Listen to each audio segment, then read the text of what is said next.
পৌঁছা।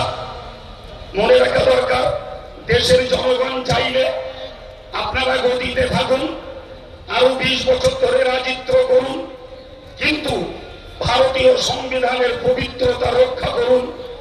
ভারতীয় সংবিধানের মৌলিক অধিকার, সকল ধর্মের মানুষ আপন আপন ধর্ম পালন করবে। সুতরাং ভারতবর্ষের ঐতিহ্য এটাই যে ভারতবর্ষ মুসলিমদের রক্ত বিনিময় স্বাধীন হয়েছিল।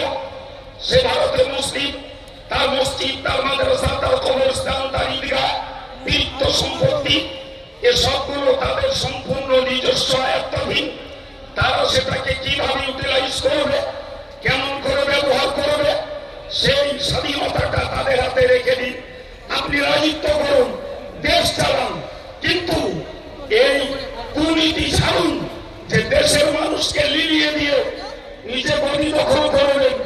এক এক সময় ভোট আসবে আর হিন্দুত্বের জিগির তোলার জন্য কখনো এনআরসির ছবল, কখনো তালাকের ছবল।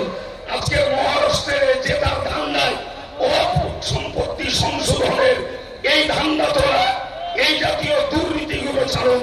নিশ্চিত করে মনে রাখুন, জালেম শাসককে বিশ্ব ছেড়ে দিতে পারে, কিন্তু আমরা বিশ্বাস করি সবার উপরে রয়েছেন আহকামুল হাকিমিন আল্লাহ, তার কাছ থেকে ছাড় পাবেন না কখনো। পাশাপাশি মনে রাখা দরকার, আজকে ভারতবর্ষের ঐতিহ্য, নানা ভাষা, নানা মত, নানা পরিধান, বিবিধের মাঝে দেখো মিলন মহান। যেখানে সব ধর্মের মানুষ, সব বর্ণের মানুষ, সব রকমের বিচিত্র পরিচ্ছেদের মানুষ মিলেমিশে ভাতৃত্বের বোধে থাকে।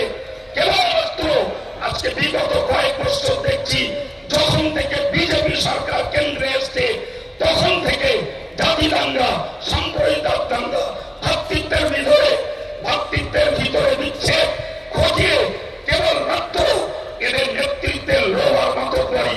আজকে মুসলিমদের অল্প সম্পত্তির লোভ লাগলো, বিজেপির নেতৃবর্গ হাজার হাজার কোটি টাকার মালিক হয়েছে। এতেও পোষায়নি। মুসলিম সম্পত্তির উপরে হস্তক্ষেপ।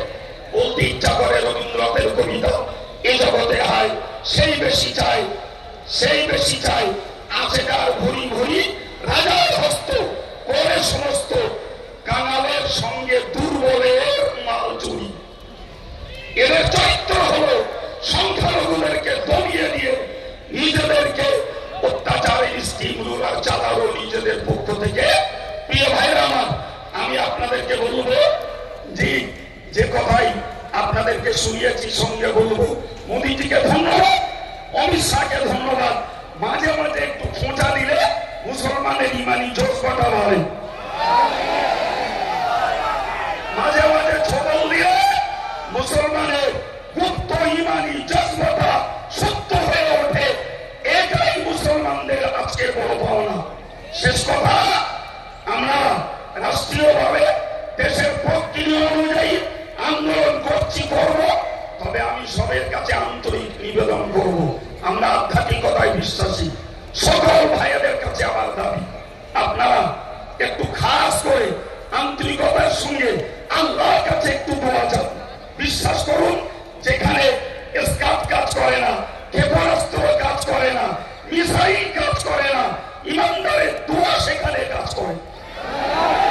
সুতরাং দোয়া চান, আল্লাহ এই জালেমদের হাত থেকে এই 130 কোটি ভারতবর্ষের সর্বধর্মের মানুষকে শান্তিতে বসবাস করতে দেন।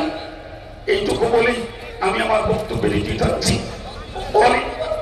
সুন্নতুল জামাতের পক্ষ থেকে যারা এসেছেন, তৎসহ বিভিন্ন সংগঠন থেকে যারা এসেছেন, আমি গুনাহগার সকলের জন্য আন্তরিক দোয়া করি।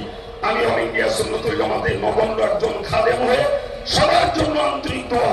সবাইকে আল্লাহর জন্য অত্যাচারী সরকারের বিরুদ্ধে অলিতে গলিতে শহরে নগরে গর্জে ওঠার তৌফিক দিন। আল্লাহ আমাদেরকে গায়বী মদদ দেবেন। আমিন। আসসালামু আলাইকুম।